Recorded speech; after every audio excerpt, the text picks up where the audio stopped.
Ce dossier est important car il pose la question de la place de la voiture dans notre métropole et plus particulièrement pour le bourg d'Orvaux. La question des nuisances que subissent les habitants et auxquelles nous devons apporter des réponses.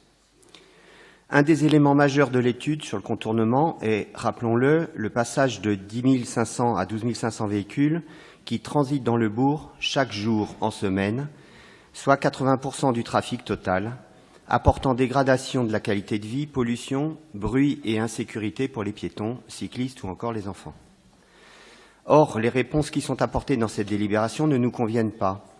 En l'état, ce projet ne comporte aucune disposition pour réduire la circulation entre Orvaux et la route de Rennes par des aménagements qui décourageraient les véhicules qui utilisent ce passage comme cheinte au périphérique.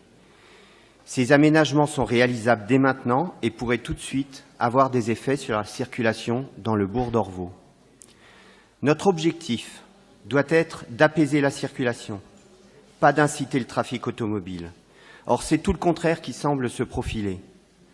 Avec la construction de 2 nouveaux tronçons de 900 et 950 mètres, la réalisation d'un grand pont au-dessus de la vallée du Sens et aucune ligne de transport en commun en site propre, ce contournement n'apportera pas de solution alternative aux tout-voitures, mais créera un nouvel appel d'air aux automobilistes qui tentent d'éviter le périphérique.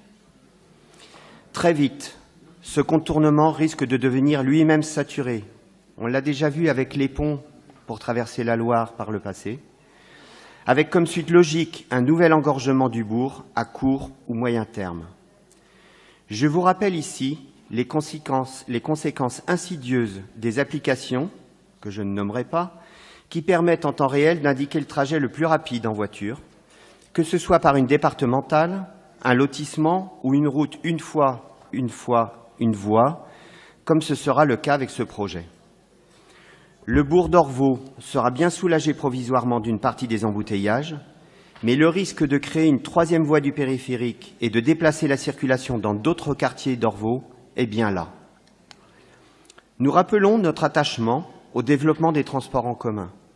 Cela passe notamment par la multiplication des parkings P+R pour abandonner la voiture à l'entrée de notre agglomération et par des transports collectifs rapides et performants sans passer nécessairement par le centre-ville, une de nos propositions des municipales de 2014.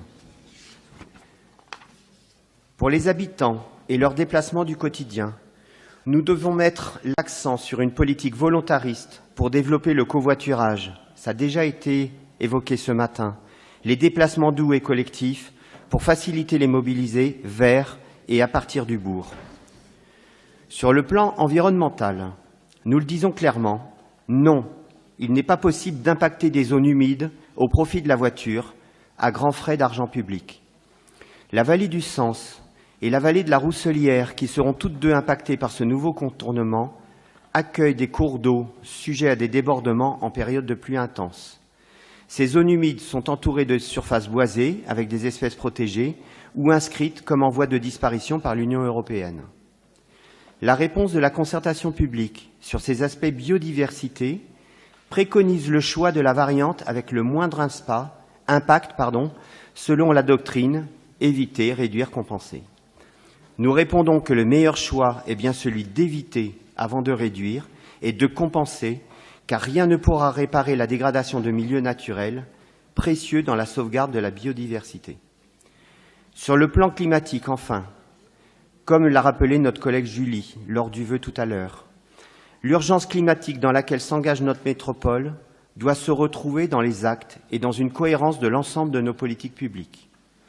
Avec 50% des émissions de gaz à effet de serre dans notre métropole, les transports sont nécessairement un secteur clé dans la réussite de nos engagements climatiques. C'est pourquoi il est pour nous incontournable, sans jeu de mots, de revoir le projet, notamment par la prise en compte plus globale de la réduction du transit et des accès en transport en commun.